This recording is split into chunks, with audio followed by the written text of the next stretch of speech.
Reflections on Pain, Part 1. The Gift of Compassion. By Lena Loves Good Stories. This is to all of you who are hurting. You are not alone.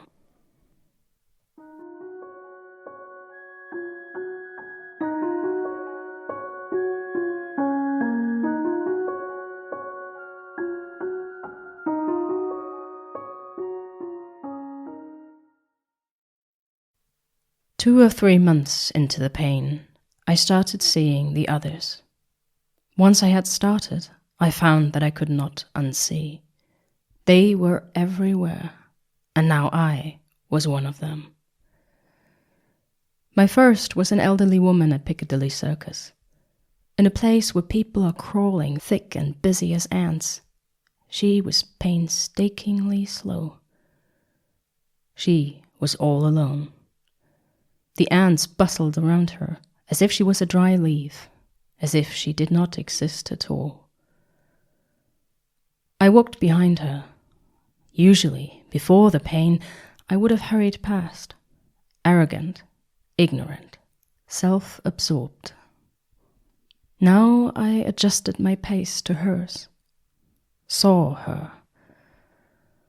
Her clothes were too large for her thin body and too warm for a Saturday in June. She leaned heavy on her wooden cane.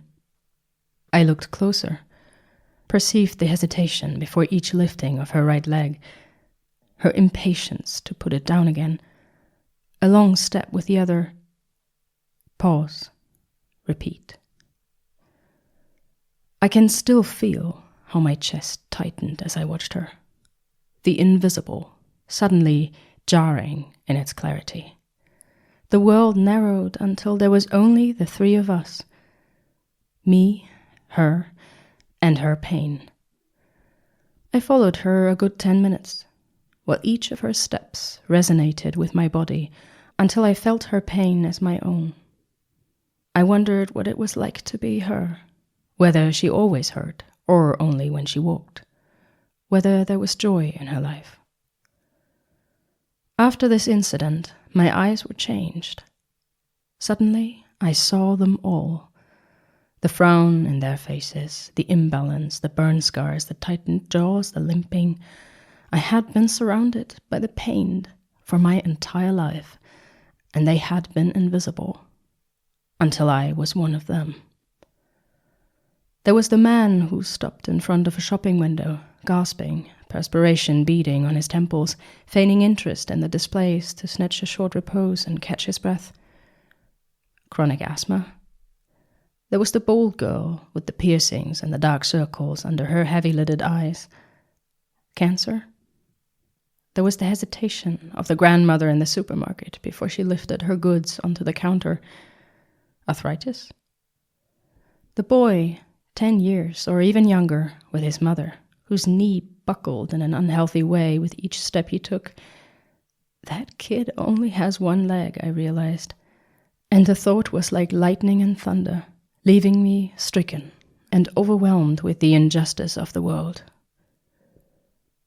One evening in the park, I saw a crippled old dog stumbling after its owner. The sympathy with the gaunt little thing almost took my breath away. Why don't you put it down? I caught myself thinking, and I froze, the thought like a knife twisting in my own pain. And once I had started thinking, I found that I could not unthink. I could not get used to their presence. Each person touched me, like that woman at Piccadilly Circus. Without ever speaking so much as a word to any of them, they became my intimate companions. My kin. Because we share a secret, because we know pain, how it saps your energy, how it creeps under your skin, how it makes you antsy and irritated, how it enhances your hearing until you almost shout for people to be quiet, how everything that used to have meaning loses its color. Most of these people, I realized one morning as I stirred my coffee, will never get well. I am one of the blessed because I have hope.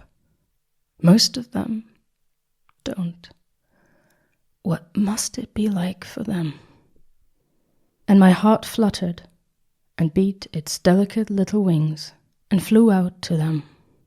With a pang I realized that none of these people deserved any of their pain, not a single one. And once I had felt it, I could not unfeel. And I found myself wishing that I could take it away from them, that I could be Jesus and work wonders, that I could carry away the stones and set them free.